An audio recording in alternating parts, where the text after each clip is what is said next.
I've got a very interesting question. I'm actually going to read this off here so that we can explore this question. And it is, can color be a red flag to people around you if they dislike the color and make your connection with them even more difficult? Now, again, remember, color is there as a source, as like what we call a vibration to uplift and support and even challenge you in certain areas. But color is not the source.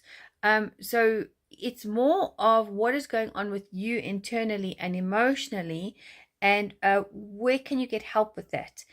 So we have wonderful programs that you can reach out to us to help you understand your emotions, mindfulness. We also have lovely groups like our mindfulness group on Facebook, which will pop in the link here. And we have loads of resources just to help you with your mindfulness on really getting to understand your emotions, so that you can understand when you come across people, they're not necessarily a bad experience, but possibly a trigger and a mirror image for you to work through some stuff that has been sitting there for some time.